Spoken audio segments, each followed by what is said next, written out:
Well, I have all my life I have been great admirer of Paramahansaji. See, I actually he's the one who motivated me to embrace spirituality. During my first session itself, I had his darsana and he said, "This is the right path I must follow." And since then, I could understand that it is only through his blessings that I have found Sri Ramchandraji of Shahjahanpur, who is my Ramakrishna now. See, he came from a different time zone. See. He was a Kali Bhakta in the beginning. So many things that were shared by him were from his beginning time. Then his journey is also different, you see.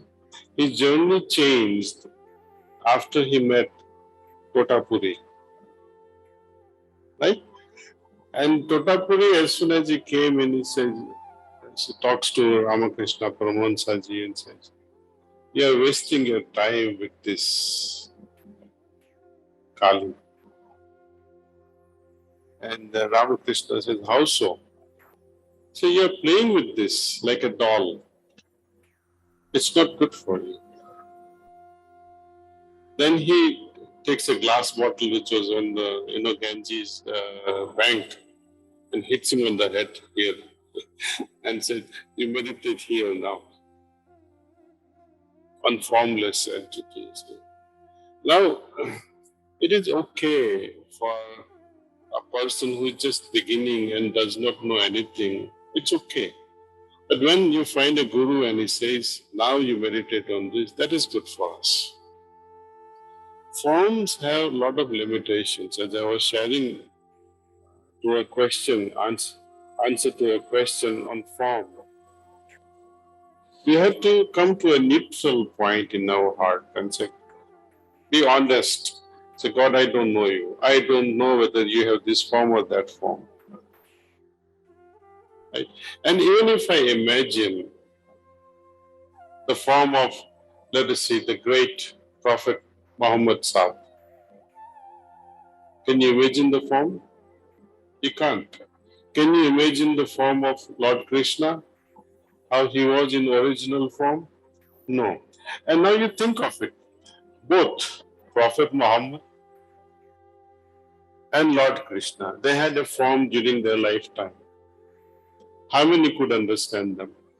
Seeing the actual form, how many got benefited?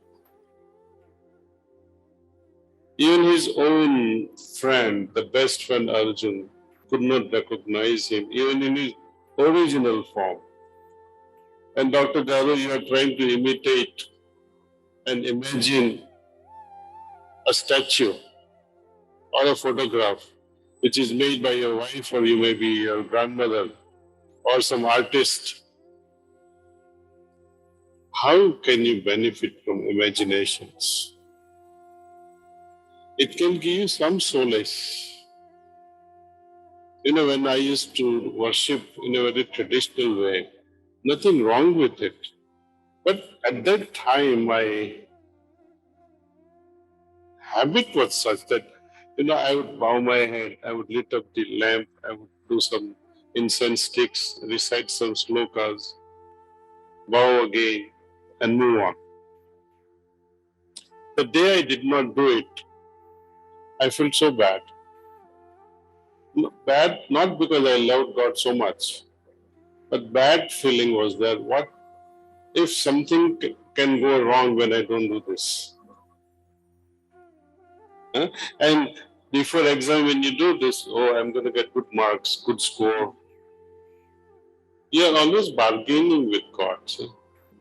Exchange, either for a favor or to avoid some sort of pain. And ultimately, when I die, I should go to heaven and avoid hell. This is the main purpose of approaching all these things. But God's approach should always be for love, for the sake of love, not to get something out of that entity.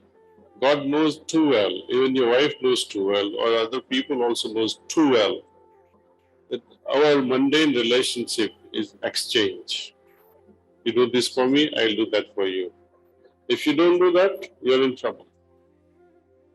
And God knows that without speaking, we even don't have to explain why we are worshipping. He knows how selfish we are, form or no form. So first of all, we have to become very authentic in our search. And if you by chance come up to the right form, let me know which is the right form.